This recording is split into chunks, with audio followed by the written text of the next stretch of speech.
رسوله الكريم أما بعد أعوذ بالله من الشيطان الرجيم بسم الله الرحمن الرحيم وَلَقَدْ يَسَّرْنَا الْقُرْآنَ لِلذِّكْرِ فَهَلْ مِن مُدَّكِرٍ صدق اللہ العظیم۔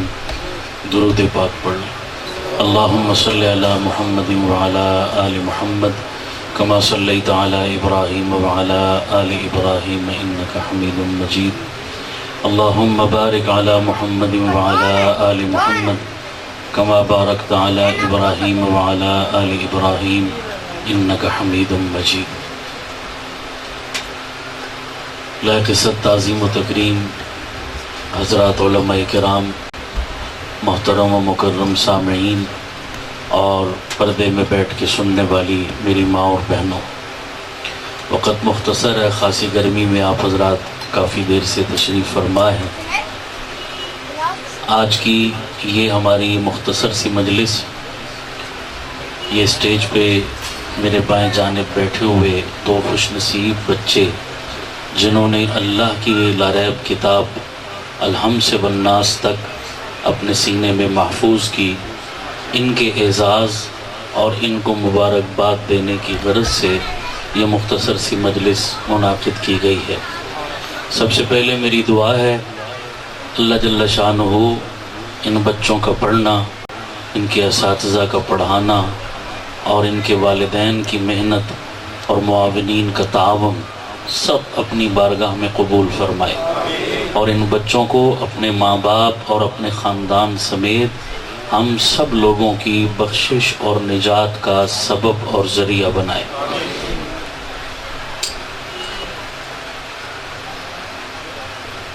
پروردگار نے دنیا میں ہمیں بے شمار نعمتوں سے نوازا ہے۔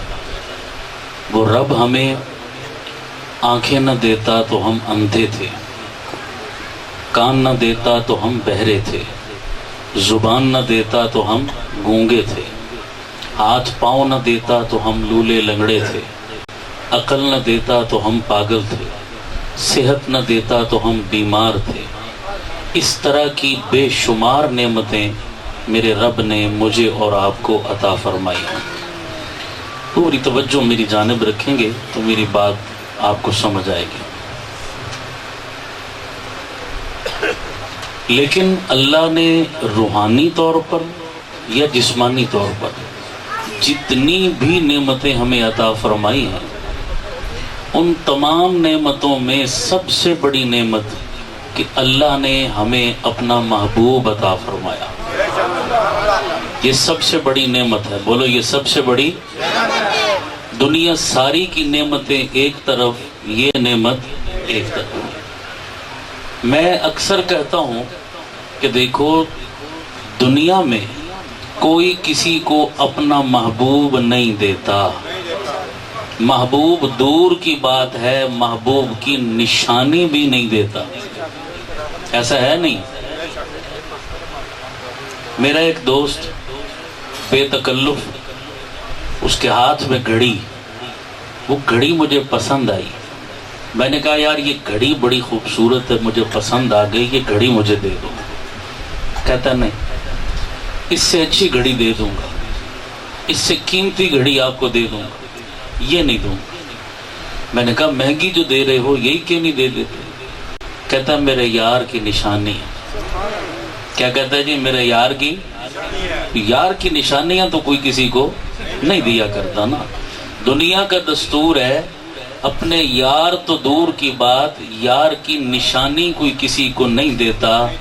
رب کا کرم اپنے بندوں پر، رب نے اپنا محبوب عطا کر دیا۔ خدا کی قسم ساری زندگی بھی سر سجدے میں رکھ کر رب کی اس نعمت کا شکر ادا کرنا چاہیں تو ادا نہیں کر سکتے۔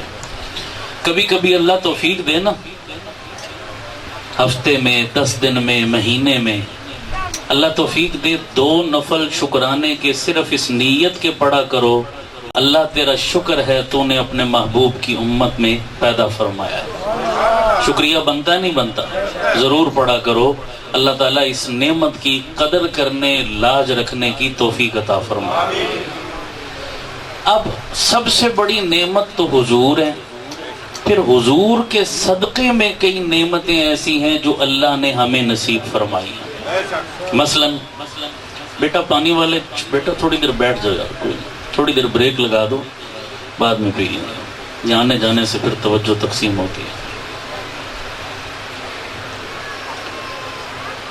تو بہت ساری نعمتیں پھر ایسی ہیں جو حضور کے صدقے میں مجھے اور آپ کو ملی. مثلا آپ نے علماء سے سنا ہے, پہلی امتوں میں رات کے وقت اگر کوئی شخص گناہ کرتا, صبح اس کے ماتھے پہ لکھا ہوتا, اس کے گھر کے مین گیٹ پہ لکھا ہوتا, اس شخص نے رات کو چوری کی, اس شخص نے رات کو شراب پی, اس شخص نے رات کو بدکاری کی.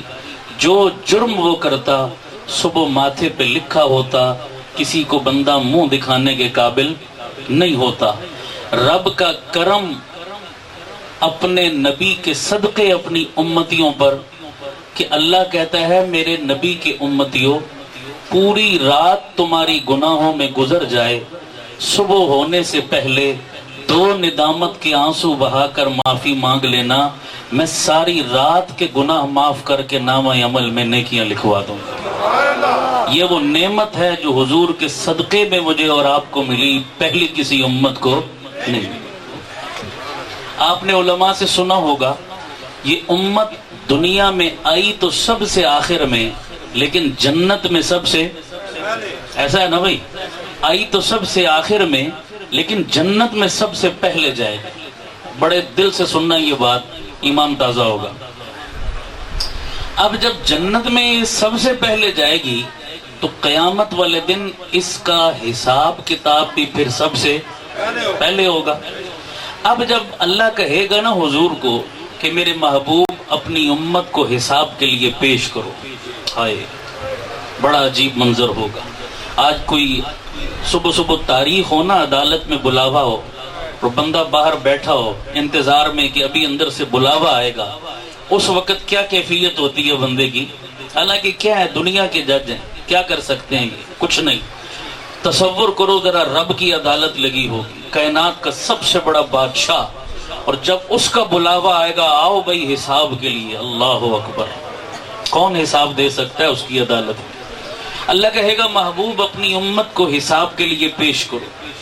حضور اللہ کی بارگاہ میں ایک عرض کریں گے, یا اللہ میری امت کا حساب تو لینے لگا ہے پر میری موجودگی میں لینا,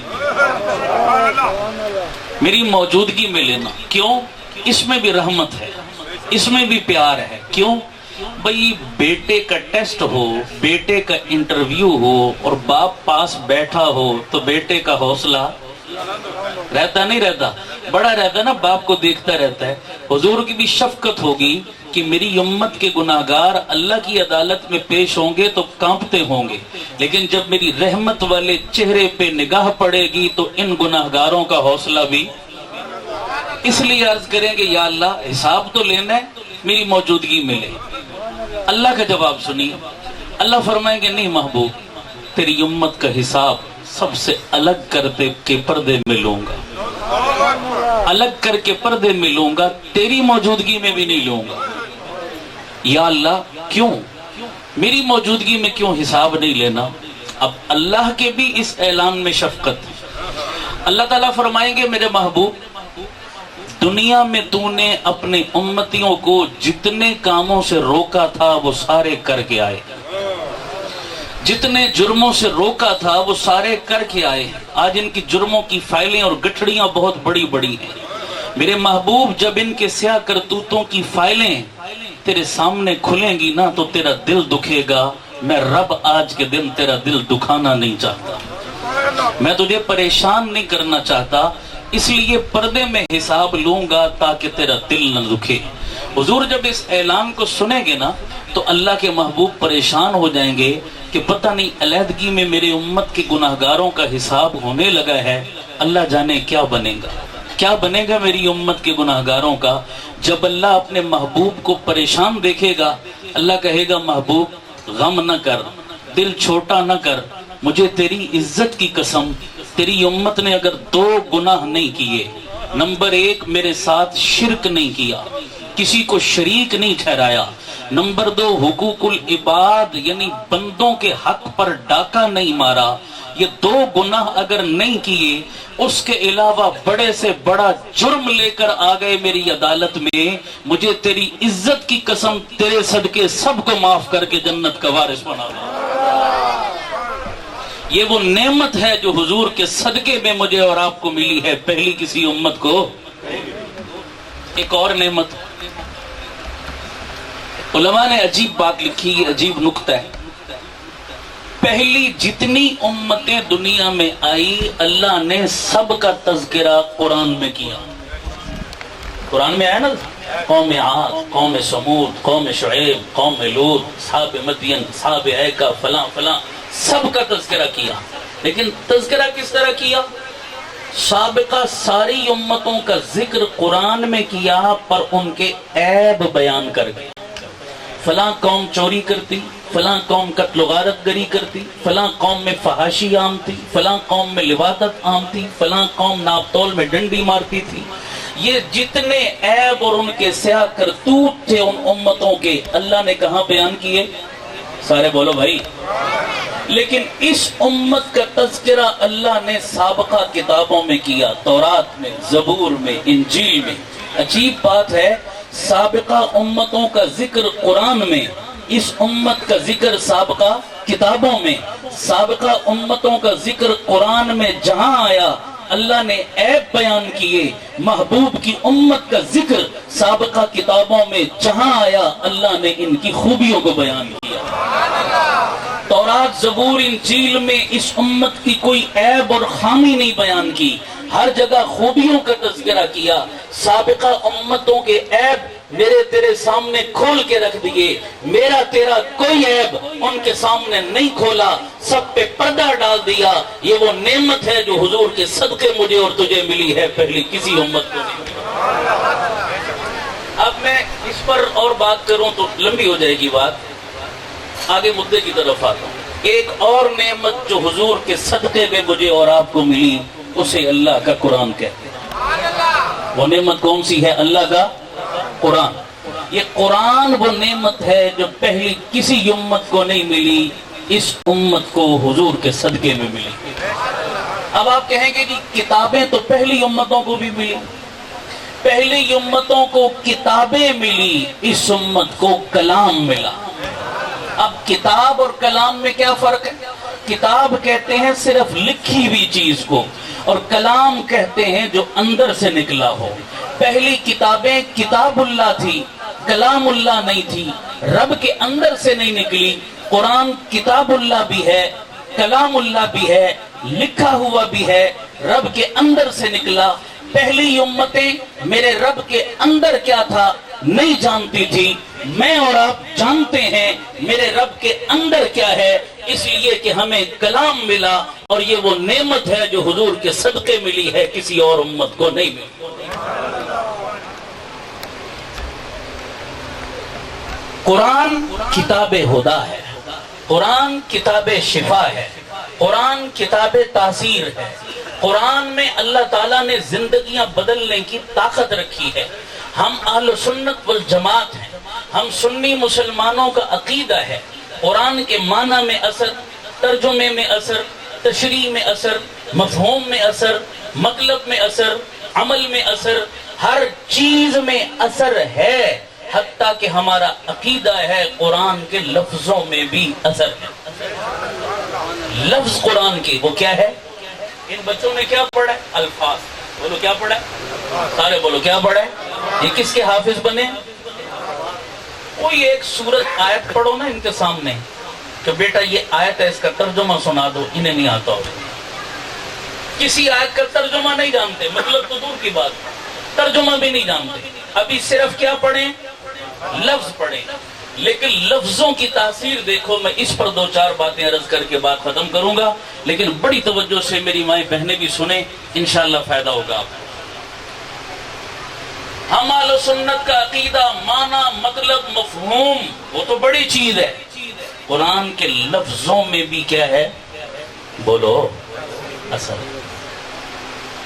میں نے ایک دفعہ ایک جگہ یہ بات کی، میں نے کہا قرآن کے لفظوں میں اثر ہے، ایک بندے نے مجھ سے اختلاف کیا، مجھے سوال کرنے لگا، کہتا ہے جی لفظ تو بے جان ہوتے ہیں، بے جان چیز میں تو کوئی اثر؟ بھئی میں لفظ بول رہا ہوں نا، ان لفظوں میں کوئی جان ہے؟ اپنی ذات کے اعتبار سے لفظ تو کیا ہے؟ بے جان ہے، بے جان چیز میں تو کوئی اثر؟ تو آپ کہتے ہیں جی قرآن کے لفظوں میں اثر ہے، لفظ تو بے جان ہے، بے جان چیز میں کیسا اثر؟ اللہ نے میرے ذہن میں جواب ڈالا، میں نے چہرے پر مصنوعی غصہ بنایا، جان بوجھ کر غصے والی شکل بنائی، توجہ، غصے والی شکل بنا کر نا میں نے اس بندے کو زبردستی یہ بولا، میں نے سوال کرنے والے کو، اٹھ جا، دفع ہو جا، میری نظروں سے دور ہو جا، میں تیری شکل نہیں دیکھنا چاہتا، اٹھ۔ بڑا حیران ہوا، میں کہا یہ عجیب بات ہے بھائی، میں سوال کر رہا ہوں، مولوی صاحب مجھے کیا کہہ رہے ہیں؟ مجھے کہنے لگا استاد جی جواب نہیں دینا نہ دیو، کم از کم اپنا رویہ دے۔ میں نے سوال کیا، آپ کیسے جواب دیں؟ میں نے پھر یہی الفاظ بولے، میں نے بولا اٹھ، دفع ہو، میری نظروں سے دور ہو، میں تیری شکل نہیں دیکھنا چاہتا۔ جب دوبارہ میں نے یہی بولا نا، اس کو بڑا غصہ آیا، لال سرخ ہو گیا وہ غصے سے، اس کا بس نہیں چلتا تھا، میری گردن دبا دیا۔ اتنا غصہ جب آیا نا تو میں نے اس کو بولا، میں نے بولا کیوں سونیا، ہویا نا اثر؟ نہیں سمجھ رہے، پہنچیوں نہیں بول، میں کہا ہویا نا اثر؟ اچھا جی ہویا۔ میں کہا جملہ سنو، میرا جملہ سنو، ایمان تازہ ہوگا۔ میں نے کہا ظالم، میں نے بھی الفاظ ہی بولے ہیں، ڈنڈا تو نہیں مارا، اثر ہوا ہے؟ کہتا ہوا ہے۔ تو میں نے کہا سن، مجھ گناہگار کے لفظوں میں اثر مانتا ہے، پروردگار کے لفظوں میں اثر کیوں نہیں مانتا؟ ایک جملہ اور بولتا ہوں، میں نے کہا گورے انگریز کی بنائی ہوئی پینا ڈول میں اثر مانتا ہے، پروردگار کے بول میں اثر کیوں نہیں مانتا؟ پینا ڈول بھی تو بے جان ہے نا، نہیں سمجھ آئی یار؟ کتنا کمزور ایمان ہے تمہارا۔ ذرا سی تکلیف ہو جائے پینا ڈول لیتے ہو، اس میں اثر مانتے ہو، وہ جو کلام میرے رب کے اندر سے نکلا اس میں اثر کیوں نہیں مانتے؟ اتنا کمزور ایمان ہے ظالموں۔ قرآن کی اہمیت تمہاری نظر میں پینا ڈول کی گولی جتنی نہیں۔ اللہ ہمارے عقیدوں کی اصلاح فرمائے۔ قرآن کتاب شفا ہے، بولو بے شک اللہ نے شفا رکھی ہے۔ یقین کے ساتھ کوئی پڑھے، مریض پر بھی دم کرو نا یقین کے ساتھ، یقین کی بات ہے ساری۔ یقین نہیں ہے تو پھر تو کچھ بھی نہیں ہے، یقین ہے تو اللہ نے اس میں اثر رکھا ہے۔ اللہ ہم مسلمانوں کو اس قرآن پر یقین نصیب فرما دے۔ آج ہر بندہ کہتا ہے جی قرآن سے اچھا کوئی علم ہے کوئی بھائی؟ جس کا ایمان ہے اونچی بولو۔ قرآن سے اچھا کوئی علم، قرآن سے بڑھیا کوئی زیور، قرآن سے اعلیٰ کوئی دولت؟ اچھا کہتے سارے ہیں کہ قرآن سب سے بڑی دولت ہے، لیکن اپنے بچوں کو یہ دولت دینے کے لیے تیار؟ بھائی جب کہتے ہو کہ سب سے بڑی دولت ہے تو اپنی اولاد کو اس دولت سے محروم کیوں رکھا؟ کہتے ہو زبان سے قرآن سب سے بڑی دولت، لیکن میرا بیٹا تو انگلش میڈیم پڑھے گا۔ قرآن سب سے بڑی دولت، میرا بچہ تو او لیول اے لیول پڑھے گا۔ قرآن سب سے بڑی دولت، میرا بچہ تو کیڈٹ کاکول پڑھے گا۔ قرآن سب سے بڑی دولت، میرا بچہ اے ایپل بی بیبی سی کیٹ ڈی ڈاگ پڑھے گا۔ تو یہ دوگلی پالیسی ہے یا نہیں؟ اس کا مطلب ہے کہ تیرا بچہ جو حاصل کر رہا ہے تیری نظر میں وہ بڑی دولت ہے۔ اگر قرآن بڑی دولت ہوتی تو سب سے پہلے تو اپنی اولاد کو کیا دیتا؟ بولتے نہیں یار، یہ دوگلا پن ہے یا نہیں؟ بابا اثر قرآن میں مانتے ہو، یقین پینا ڈول پہ رکھتے ہو، دولت سب سے بڑی قرآن کو کہتے ہو، اولادوں کو انگریزی نظام اور سکولوں کے حوالے کرتے ہو، یہ دوگلا پن ہے یا نہیں ہے؟ اللہ ہمیں سب سے بڑھ کر اپنے پاک کلام پر یقین اور ایمان نصیب فرمائے۔ آج کے بعد نیت کرو، جو دل سے مانتے ہو کہ قرآن میں واقعتاً وہ اثر، وہ تاثیر، وہ انقلاب، وہ شفا، وہ دولت ہے قرآن سب سے بڑی، اگر ایمان ہے تو آج اس محفل میں پکا ارادہ کر کے جاؤ، آج کے بعد اپنی اولادوں کو اس دولت سے محروم نہیں رکھیں گے انشاءاللہ۔ کون کون نیت کرتا ہے؟ ہاتھ اٹھاؤ ذرا۔ پکا ارادہ ہے انشاءاللہ؟ اپنے بیٹے بیٹیاں حافظ حافظہ بناؤ گے؟ دین کی دولت، قرآن کی دولت ان کے سینوں میں اتارو گے انشاءاللہ، اللہ اس جہان میں بھی نوازے گا، اس جہان میں بھی نوازے گا۔ خیر، میں یہ عرض کر رہا ہوں، قرآن سب سے بڑی دولت۔ قرآن کیا ہے؟ اچھا، ایک بات اور چھوٹی سی میں عرض کروں، اس کو بھی یاد کر لو، یہ بھی عقیدے سے تعلق رکھتی ہے، میں سناتا رہتا ہوں اکثر دوستوں کو۔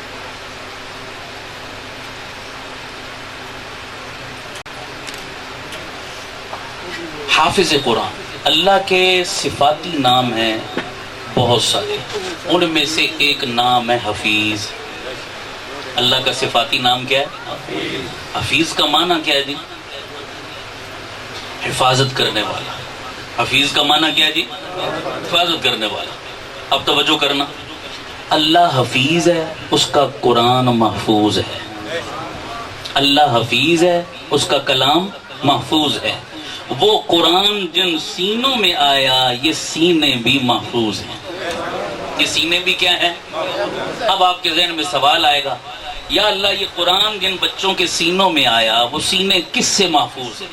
کھانسی سے، ریشے سے، بلغم سے، ہاں موسمی اثرات سے، کس چیز سے محفوظ ہیں؟ محفوظ کا کیا مطلب؟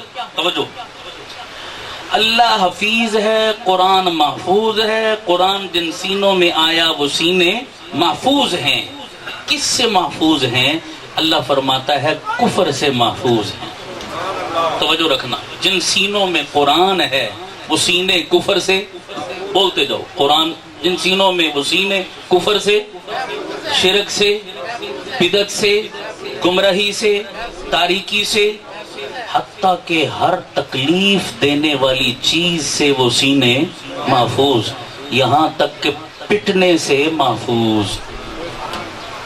نہیں سمجھ آئی میں نے کیا بولا؟ ایک جملہ یاد کر لیں، ایک شناخت دے رہا ہوں آپ کو، پہچان دے رہا ہوں، معیار دے رہا ہوں، کام آئے گی آپ کو بڑی۔ اصول ہے اور میں پوری ذمہ داری سے یہ اصول بتا رہا ہوں۔ جن سینوں میں قرآن ہے وہ پٹتے نہیں، اور جو سینے پٹتے ہیں ان میں قرآن نہیں۔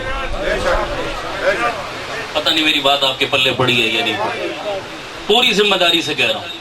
جن سینوں میں قرآن ہے وہ سینے پٹتے نہیں، اور جو سینے پٹتے ہیں ان میں قرآن نہیں۔ تمہیں یقین نہ آئے تجربہ کر کے دیکھ، چیک کر کے دیکھ لیں، کیونکہ اللہ کیا ہے؟ حفیظ ہے، اس کا قرآن کیا ہے؟ محفوظ ہے۔ تو جن سینوں میں آیا وہ سینے بھی۔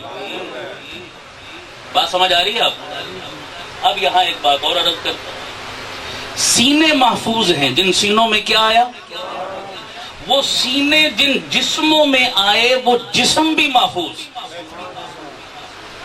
وہ سینے جن میں قرآن ہے، وہ سینے جس جسم میں آئے وہ پوری باڈی کیا ہے؟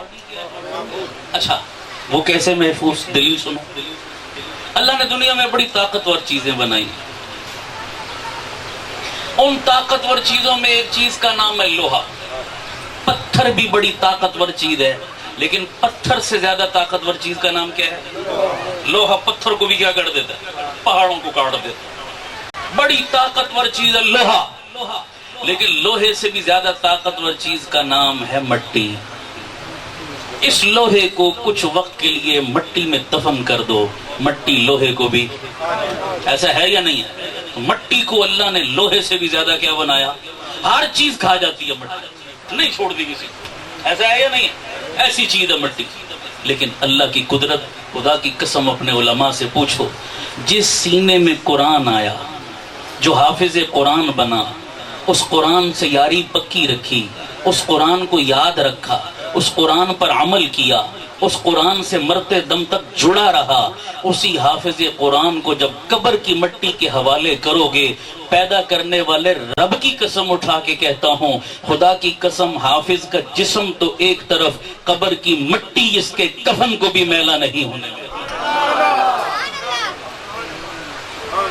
تو قرآن جن سینوں میں آیا وہ سینے بھی، بولو نا۔ اچھا، حشر میں کوئی محفوظ ہوگا؟ قیامت والا دن بڑا سخت دن ہوگا یار، ہر بندہ پریشان، کوئی نہیں محفوظ ہوگا۔ ساری کائنات حشر کے دن ان سیو ہوگی، غیر محفوظ ہوگی۔ یہ حافظ قرآن اس دن بھی محفوظ ہو، قیامت کے دن کی ہر سختی سے، ہر تلخی سے، ہر پریشانی سے، ہر تکلیف سے اللہ قیامت میں بھی محفوظ ہو۔ اللہ، کیونکہ اس کے سینے میں قرآن ہے۔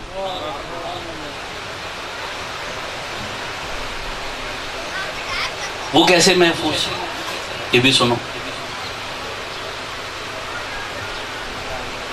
ہمارے ایک بزرگ تھے، انہوں نے ایک واقعہ لکھا ہے، وہ فرماتے ہیں کہ افغانستان کے علاقے کا ایک گورنر تھا۔ گورنر بڑا عہدہ ہوتا ہے، تھا گورنر لیکن اولاد نہیں تھی۔ یہ میری مائیں بہنیں بھی بڑی توجہ کرنا، بس یہ آخری بات کہہ کے بات ختم کرتا ہوں۔ تھا گورنر لیکن اولاد نہ بیٹا نہ بیٹی۔ اولاد اللہ نے نہیں دی تھی، سوچ بڑی اچھی تھی۔ سوچ کیا تھی؟ اللہ یہ سوچ سب کو دے۔ میں ایک جملہ کہنے لگا ہوں، جس اولاد سب سے قریبی رشتہ ہوتا ہے نا، انسان کا خون ہوتا ہے اس کی اولاد۔ صبح سے لے کر شام تک یہ دیکھو مزدوریاں کر رہے ہیں دھوپ کے اندر، سخت دھوپ ہے، گرمی، سارا دن بیچارے جلتے ہیں، ریڑیاں لگا رہے ہیں، مزدوریاں کر رہے ہیں، کیا کچھ کر رہے ہیں، کس کی خاطر؟ یار ہمارے بچے سکھی رہے۔ بچوں کو تو اولاد کے لیے بندہ کیا کچھ کرتا ہے۔ اچھا، جس اولاد کی خاطر ہم اللہ تک کو بھول جاتے ہیں، نماز تک نہیں پڑھتے، مسجد تک نہیں آتے، حلال حرام کی تمیز چھوڑ دیتے، ڈاکے مارتے ہیں لوگوں کے حقوق پر، قتل تک کرتے ہیں اولاد کے لیے، پیسہ پیسہ پیسہ اولاد کے۔ اچھا، جس اولاد کی خاطر تم نے حلال حرام چھوڑ دیا، اللہ رسول چھوڑ دیا، جائز ناجائز چھوڑ دیا، جس اولاد کی خاطر، وہ اولاد آپ کے مرنے کے بعد آپ کو کیا صلہ دے گی؟ ایک بات اور کہتا ہوں، اگر اولاد کو حرام کھلا رہے ہو نا، آپ کے بچوں کے پیٹ میں حرام جا رہا ہے، حرام خور اولاد سے اللہ کی قسم کبھی خیر کی توقع مت کرنا، کہ تمہاری آنکھوں کی ٹھنڈک بنے گی، تمہارے لیے راحت کا سبب بنے گی، عزت کا سبب بنے گی۔ بڑا بے وقوف ہے وہ باپ جو حرام کی دہاڑ لگا کر آتا ہے اور اپنے بچوں کے لیے راشن خرید کر لاتا ہے، اور پھر اس اولاد سے وہ توقع رکھتا ہے یہ میرے بچے میرا سر فخر سے بلند کریں گے، میرے لیے عزت اور راحت کا سبب بنیں گے۔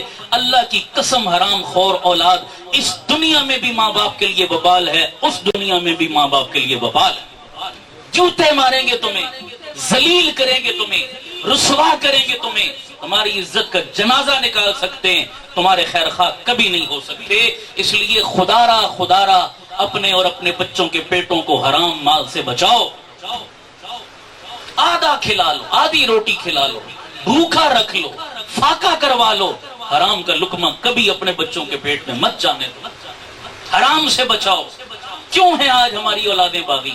ہر دوسرا تیسرا بندہ ہمارے پاس آ کر روتا ہے، استاد جی کو تویز دسو، کوئی وظیفہ دسو، کوئی دعا کرو، اولاد ہتھوں نکل گئی، باغی ہو گئے، نافرمان ہیں، آوارہ ہیں، فلانے۔ ہر تیسرا باپ پریشان ہے یا نہیں؟ وظیفے پوچھتے ہو، میں وظیفہ بتا رہا ہوں، حرام سے بچو، حلال اپنے بچوں کے پیٹ میں ڈالو، اللہ کی قسم تمہارا بچہ تمہارے قدموں میں گرے گا، تمہارے جوتے سروں پر اٹھانا سعادت سمجھے گا، اور اگر حرام ڈالو گے بچوں کے پیٹ میں، انہی جوتوں کو تمہارے سروں پر مارے گا، تمہیں ذلیل کرے گا۔ اب یہ موقع نہیں ہے، میں اس کی بے شمار واقعات ہیں سناؤں تو بات لمبی ہو جائے گی، اس لیے نیت کرو اپنی اولادوں کو حلال کھلائیں گے انشاءاللہ، حرام سے اپنے آپ کو بچاؤ، سب سے بڑی چیز۔ اولاد کی نظر میں ہماری ویلیو کیا ہے؟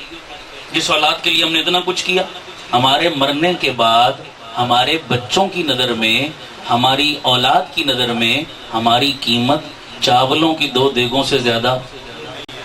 صحیح کہہ رہے ہیں غلط کہہ رہے ہیں؟ بولتے نہیں یار، صحیح کہہ رہے ہیں غلط کہہ رہے ہیں؟ چاولوں کی 2 دیگوں سے زیادہ ہماری اوقات۔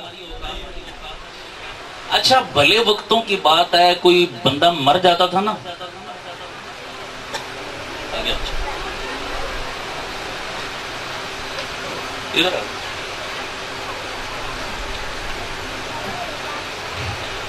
کوئی بندہ مر جاتا تھا نا پہلے، لوگ کم از کم اس کے 40ویں تک اس کو کیا کرتے تھے؟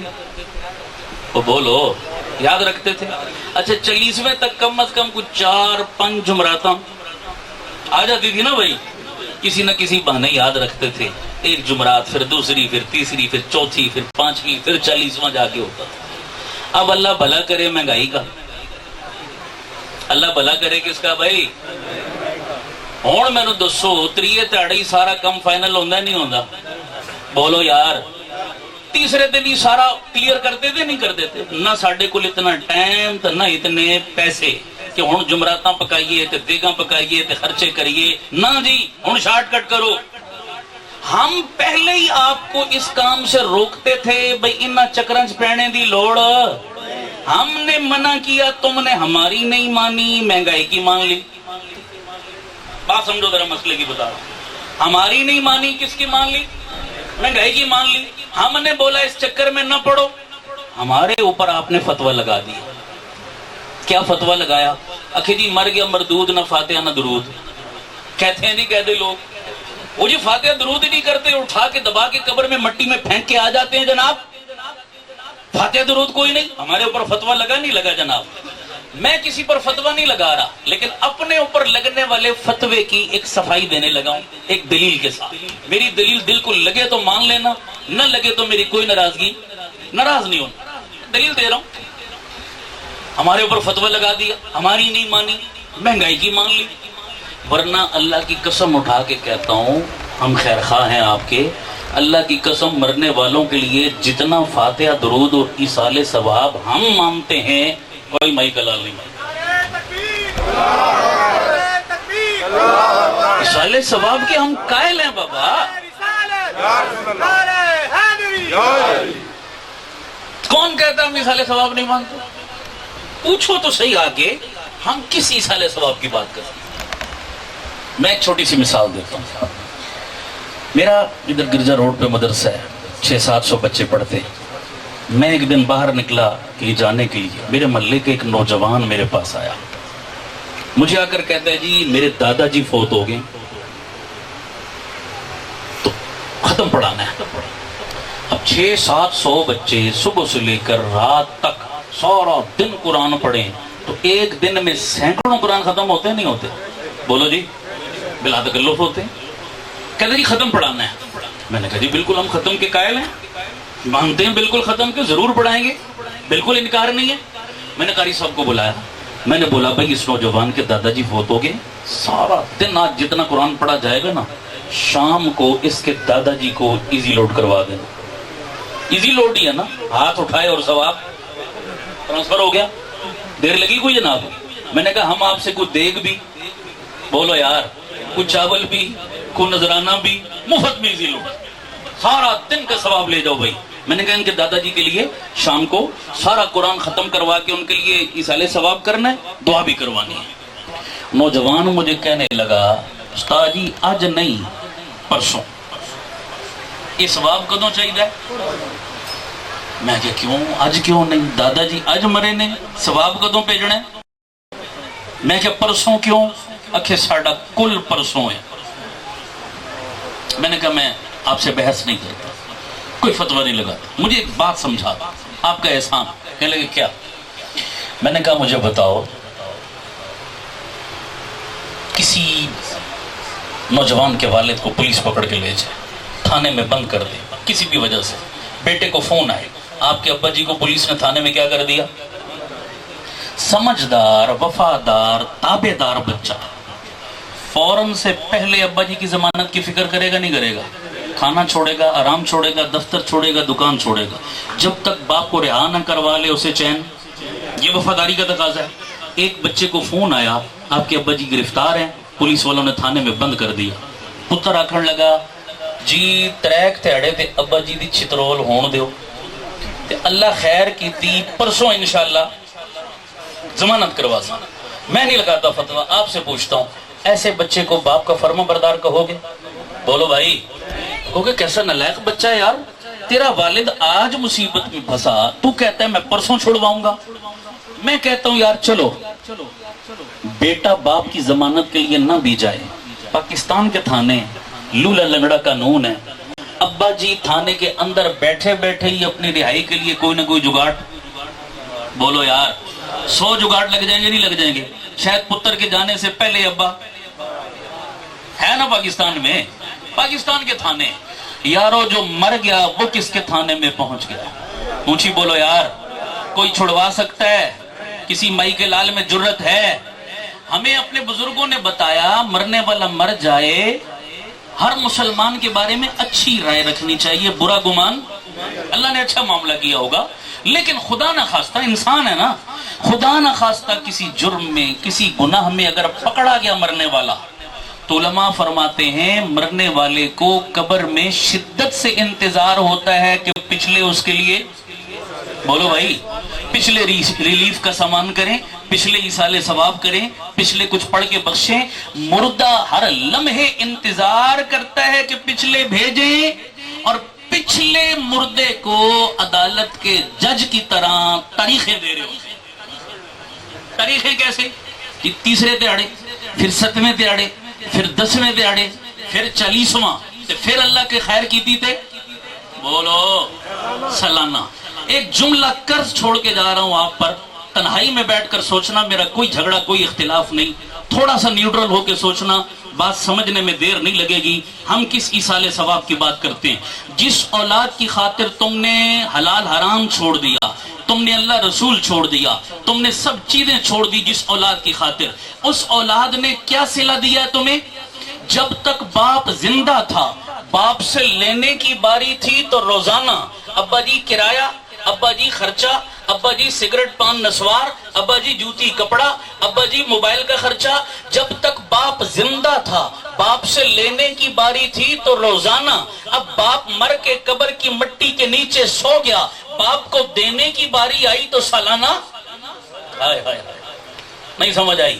سنو، ہم کس ایصال ثواب کی بات کرتے ہیں؟ ہم کہتے ہیں جب تک باپ زندہ تھا باپ سے لینے کی باری تھی تو بھی روزانہ، اب باپ دنیا سے چلا گیا دینے کی باری آئی تو روزانہ۔ سمجھ آ رہی نہیں آ رہی؟ ہر نماز کے ساتھ، ہر درود کے ساتھ، ہر سلام کے ساتھ، ہر تسبیح کے ساتھ، ہر نیکی کے ساتھ، ہر عمل کے ساتھ، آپ کھیت میں، کھلیان میں، دفتر میں، میدان میں، کاروبار میں، بازار میں، گھر میں، بیٹھک میں، دوستوں کی محفل میں، مسجد میں، جس جگہ جہاں پر ہو، ہر سانس کے ساتھ جو آتا ہے پڑھ کر اپنے مرحومین کے لیے ایصال ثواب کرتے چلے جاؤ، چیک کیش ہو کر پہنچتے رہیں گے، اللہ ان کی قبروں کو جنت کا باغ بناتا رہے گا۔ ہم روزانہ والے ہیں، ہم سالانہ والے نہیں۔ تو بولو کون کہتا ہم ایصال ثواب نہیں مانگتے؟ جن والدین نے ان بچوں کو حافظ بنایا، خدا کی قسم آج کے دن سے لے کر مرتے دم تک ان کی زبانوں سے ایک ایک حرف قرآن کا ادا ہوگا، ایک ایک آیت پڑھیں گے، ایک ایک رکوع اور پارہ پڑھیں گے، آگے دوسروں کو پڑھائیں گے، وہ آگے اوروں کو پڑھائیں گے، قیامت کی صبح تک یہ سلسلہ چل رہا ہے۔ اتنا اجر و ثواب، ان کے والدین وفات پا کر قبر میں چلے گئے، قبر کی ہڈیاں بھی ختم ہو گئی ان کی، لیکن اللہ کی قسم یہ سلسلہ ثواب کا کبھی بھی ختم مسجد بنا دی، مدرسہ بنا دیا، صدقہ جاریہ کا کام کر دیا، بیٹے کو حافظ بنایا، بیٹی کو حافظہ بنایا، اپنی اولادوں کو دین سکھایا، دین کے لیے وقف کیا۔ اللہ کی قسم اس سے اچھی اور بڑھیا اور نفع بخش تجارت، یہ سوچ اللہ سب کو عطا فرمائے، آمین آگو۔ میں کہہ رہا تھا گورنر کو اللہ نے اولاد نہیں دی، پر سوچ، یہ سوچ تھی جو میں بتانا چاہ رہا تھا۔ سوچ کیا دی؟ بھئی اتنا مال ہے، چھوڑ کے مر جاؤں گا، پیچھے میرے دوست یار رشتہ دار کیا کریں گے؟ عیاشی کریں گے، اور حساب مجھے دینا پڑے گا، بھگتنا مجھے پڑے گا، کیا فائدہ؟ میں کیوں اتنا مال ان کے لیے چھوڑ کے جاؤں؟ اپنے ہاتھوں سے کوئی صدقہ جاریہ کی صورت کر جاؤں، مرنے کے بعد مجھے اس کا کیا پہنچے؟ یہ سوچ آئی گورنر کو، اللہ سب کو یہ سوچ عطا فرمائے۔ یہ سوچا کرو، اپنے ہاتھوں سے لگاؤ کوئی صدقہ جاریہ کا پودا۔ چنانچہ اس کے محلے میں مدرسہ تھا، گورنر مدرسے میں گیا، قاری صاحب کو کہنے لگا، قاری صاحب یہ بچے سارا دن مدرسے میں پڑھتے ہیں، آپ ان کو روحانی غذا دیتے ہیں، میں ان کو جسمانی غذا دوں گا۔ آپ ان کو قرآن سکھاتے ہیں، 3 ٹائم کا کھانا ان کا میرے ذمہ، میں کھلاؤں گا، قاری صاحب کی خدمت مجھے دے دیں۔ اصرار کیا، قاری صاحب نے وہ خدمت گورنر کو سپرد کر دی۔ گورنر اپنے بنگلے میں آیا، بنگلے میں اس کے نوکر چاکر خانسامے باورچی سارے موجود، باورچیوں کو بلا کے کہنے لگا، میرے مہمان یہاں جتنے آئیں ان کا کھانا تم بناؤ گے، اللہ اور اس کے رسول کے مہمانوں کا کھانا میں اپنے ہاتھوں سے بناؤں۔ میرے تیرے گھر آئے وہ میرا تیرا مہمان، اور جو اللہ کے گھر میں بیٹھا ہے وہ کس کا مہمان؟ یہ سارا دن یہ معصوم بچے صبح سے لے کر رات تک بولو کس کے مہمان ہوتے ہیں؟ یہ وی آئی پی لوگ ہیں، یہ معمولی لوگ تو نہیں۔ گورنر کہنے لگا میرے لیے اعزاز کی بات ہے کہ ان بچوں کا کھانا میرے ہاتھوں سے بن جائے، میرا رب خوش ہو جائے گا۔ میرے تیرے مہمان کی کوئی خدمت کرے اچھا لگتا نہیں لگتا؟ میرے تیرے مہمان کی کوئی انسلٹ کرے برا لگتا نہیں لگتا؟ تو یہ کس کے مہمان ہیں؟ تو ان کی جو خدمت کرے وہ اللہ کو پسند، جو ان سے نفرت کرے وہ اللہ کو ناپسند ہے۔ اللہ ہمیں ان کی اسی طرح دل سے عزت کی توفیق عطا فرمائے۔ گورنر کا قد قدرتی طور پر لمبا تھا۔ بچہ بچہ ہوتا ہے، چاہے اسکول کا ہو چاہے مدرسے کا، وہ بچہ ہی نہیں جس کی فطرت میں شرارت۔ ایسا ہے گورنر کے لمبے قد کی وجہ سے نا بچوں نے اس کا نام آپس میں بیل ڈالا ہوا، ان کا کوڈ ورڈ۔ ایک دن گورنر مسجد میں آیا، بچے آپس میں کہنے لگے وہ دیکھو ہمارا بیل آ گیا۔ گورنر نے سن لیا، اسے بڑا دکھ پہنچا۔ انہوں نے کہا یار میں تیری نمازاں پڑھا، تو میرے کوزے پن، سمجھ آگے نہیں آ رہی، میں خدمت کر رہا ہوں، یہ کیا صلہ دے رہے مجھے؟ اس نے قاری صاحب کو شکایت کر، قاری صاحب آپ کیا تربیت کر رہے ہیں بچوں کی؟ آج میں نے اپنے کانوں سے سنا یہ مجھے اس طرح کہہ رہے تھے۔ قاری صاحب نے کہا گورنر صاحب کوئی بات نہیں، بچے ہیں، انجان ہیں، ناسمجھ ہے، آئند میں سمجھاؤں گا، تنبیہ کروں گا، آئند ایسی حرکت نہیں کریں گے۔ ان بچوں کی طرف سے میں آپ سے معافی مانگتا ہوں، معاف کر دو، آپ بڑے معافی تلافی کرائی۔ معافی تلافی جب ہوگی نا تو قاری صاحب گورنر صاحب کو کہنے لگے گورنر صاحب بڑی اچھی جائی ہاتھ پا بیٹھے، انویسٹمنٹ بڑی تگڑی کر بیٹھے، سمجھ آ رہی نہیں آ رہی ہے نا؟ وہ اٹھانا لیاری لائیے تھے بوئے، اونچی جگہ ہاتھ ڈالا ہے، اب جگرا بھی اونچا رکھو، ذرا لگے رہو، مایوس نہیں ہونا، یہ اونچ نیچ آئے گی، دل چھوٹا نہیں کرنا، ان بچوں کی خدمت سے پیچھے نہ ہٹنا، ان کی خدمت کرتے رہو۔ اللہ کی قسم کھا کے کہتا ہوں اللہ رنگ دے گا تمہیں۔ قاری صاحب نے نا اس کو بڑا زور دے کر یہ بولا، خدمت سے پیچھے نہ ہٹنا، لگے رہو، بڑی تگڑی انویسٹمنٹ ہے، رسپانس ملے گا، کئی گنا زیادہ اس کا پروفٹ ملے گا تمہیں۔ وہ لگا رہا، کھانے تینوں ٹائم بنا بنا کھلاتا، بچوں کی خدمت کرتا۔ ایک دن وہ گورنر رات کو سویا، خواب میں دیکھا کہ قیامت قائم ہو چکی ہے، میدان حشر لگا ہوا ہے، نفسا نفسی کا عالم ہے، مائیں اپنی گود سے بچے اٹھا کے پھینک رہی ہیں، باپ کو اولاد کی پرواہ نہیں، حیران پریشان ہر بندہ۔ اس نے جب دیکھا قیامت میں آ گیا، نے کہا اللہ یہ تو وہی دن ہے جس دن کا میں اپنے علماء سے دنیا میں سنتا تھا، سنا تھا، آج دیکھ بھی لیا، آ گیا میں قیامت میں، اللہ میرا حساب کتاب ابھی ہوگا، کیا بنے گا میرا، کدھر پہنچ گیا میں؟ حیران شش کر کھڑا ہوں، رش بڑا تھا، دھکے لگے، کہتا مجھے بھی دھکے لگنے شروع ہوئے رش میں، میں دھکے کھاتا کھاتا پل صراط پہ جا پہنچا۔ جب پل صراط پہ پہنچا نا وہاں میری نظر پڑی پل صراط، 1500 سال لمبا پل، بال سے باریک تلوار سے تیز، نیچے جہنم کے شعلے، جو جاتا ہے کٹ کٹ کے نیچے گر رہا ہے جہنم میں۔ جب میری نظر پڑی نا پل صراط پہ، میری تو چیخیں نکل گئی، تاڑے مار کے میں رو پڑا۔ میں نے کہا اللہ یہ پل صراط میرے سے تو پار نہیں ہونے والا، میں تو کیا آج مارا گیا، کیا جہنم کا ایندھن بن گیا، پلے عمل بھی کوئی نہیں، نیکی بھی کوئی نہیں، کیسے پار کروں گا اس پل صراط کو؟ حیران پریشان چیخ رہا ہوں، رو رہا ہوں، کھڑا ہوں۔ اچانک میں نے دیکھا وہ میرے محلے کے مدرسے کے حافظ قرآن بچے جن کو میں کھانا بنا کر کھلاتا تھا، حافظوں کی وہ پوری کلاس چلتی چلتی پل صراط کی جانب آ رہی ہے۔ میری نظر پڑی، میں نے پہچان لیا، میں نے کہا اللہ یہ تو وہی بچے ہیں جن کی میں دنیا میں خدمت کرتا۔ اور حسرت اور حیرت ہوئی مجھے کہ ہر بندہ چیخ رہا ہے، چلا رہا ہے، پریشان، ان حافظوں کو کوئی پریشانی نہیں، ایسے وہاں آ رہے ہیں جیسے ہم مری جاتے ہیں پکنک کے لیے جناب، کوئی ٹینشن نہیں، ہنستے مسکراتے کھیلتے وہ پل صراط کی جانب۔ میں نے کہا اللہ کیا مزے ہیں ان کے، کیا پروٹوکول ہے ان کا، ان کو آج ٹینشن ہی کوئی نہیں، کتنے انجوائے کرتے آ رہے ہیں۔ اچانک وہ آئے، پل صراط پہ چڑھے، اور پل صراط کو انہوں نے 120 نہیں 240 کی سپیڈ سے نا پار کرنا شروع کر دیا۔ اور میں حسرت سے دیکھ رہا ہوں اللہ یہ کتنے تیرے خوش نصیب بندے، کوئی ٹینشن نہیں، اور پوری سپیڈ سے یہ جا رہے ہیں تیری جنت کا مہمان بننے۔ حسرت سے دیکھ رہا ہوں پیچھے، اچانک انہی حافظ بچوں میں سے ایک بچہ مڑا ایسے پیچھے، اس کی نظر پڑ گئی میرے اوپر، اس نے مجھے پہچان لیا، پہچان کے مجھے اپنے باقی دوستوں سے کہنے لگا او بھائی ہم تو جنت جا رہے ہیں، ہمارا بیل تو وہ پیچھے کھڑا ہے، ہمارا بیل تو وہ پیچھے کھڑا ہے، ہم جنت جا رہے ہیں۔ سارے دوست حافظوں کو اس نے پکڑا، واپس مڑے میرے پاس آئے، اور مجھ گناہگار کا ہاتھ پکڑ کے گھسیٹتے ہوئے مجھے بھی جنت کا وارث بنا۔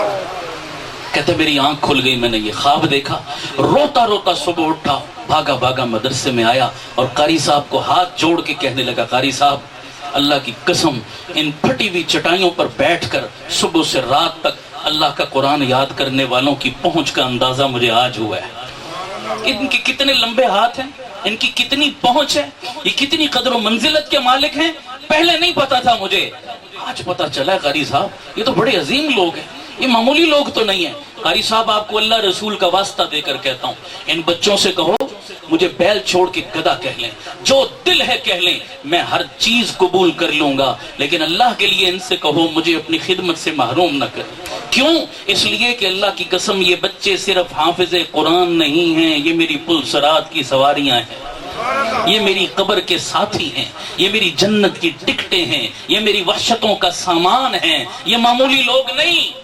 یارو خوش نصیب ہو آپ لوگ، کسی بھی آپ جس محلے میں رہتے ہو وہاں اگر کوئی مدرسہ ہے اور آپ اس مدرسے سے جانی مالی کسی بھی تعاون سے جڑے ہوئے ہو، خوش نصیب ہو وہ لوگ جن کے بچے یا بچیاں مدرسوں میں اللہ کا قرآن سیکھ رہے ہیں، حافظ حافظہ بن رہے ہیں، عالم عالمہ بن رہے ہیں۔ اللہ کی قسم آپ بھی اپنے پلسرات کی سواریاں تیار کر لو، ورنہ پلے کچھ نہیں ہے، خالی ہاتھ چلے جائیں گے، ہاتھ ملتے رہ جائیں گے، کچھ ہاتھ نہیں آئے گا۔ یارو اپنی زندگی تو برباد کر بیٹھے، اب آج ایک عہد کر کے اٹھو، آج ایک وعدہ کر کے اٹھو۔ جیسے یہ بچے ہمارے لیے لائق تقلید ہیں، ماں باپ نے ان بچوں کو اپنی آخرت کا سرمایہ بنا لیا، اپنی جنت کی سیٹ ریزرو کروا لی۔ کون کون ہے جو جنت جانا چاہتا ہے؟ ہاتھ کھڑا کرو ذرا۔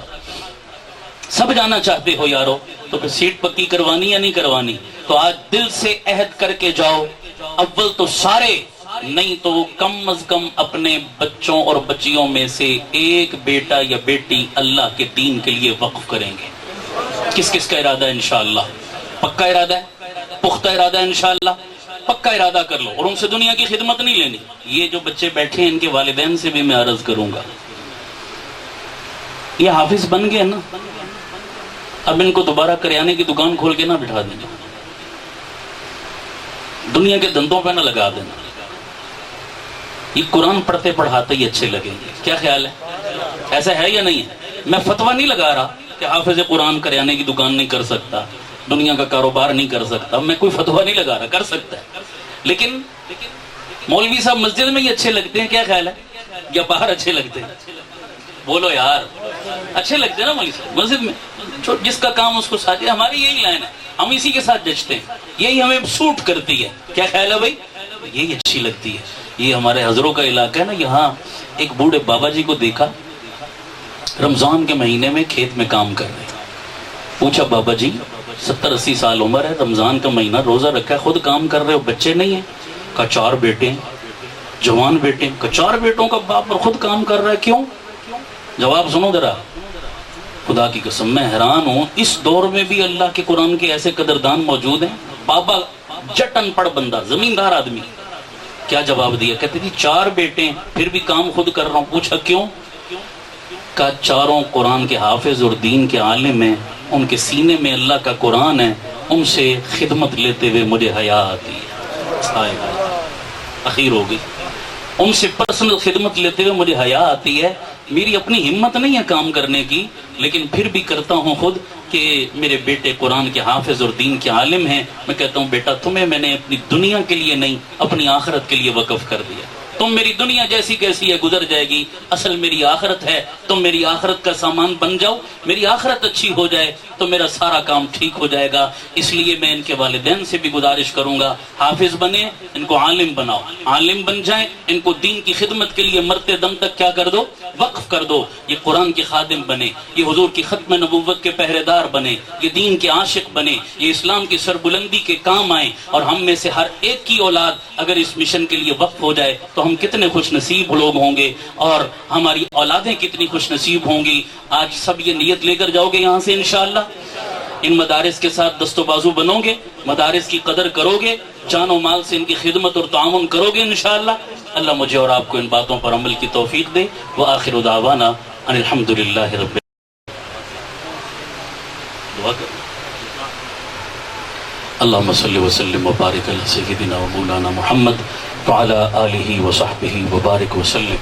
پروردگار جو کچھ کہا سنا ہمیں دل و جان سے عمل کی توفیق عطا فرما، قصور لغزشیں کوتاہیاں معاف فرما۔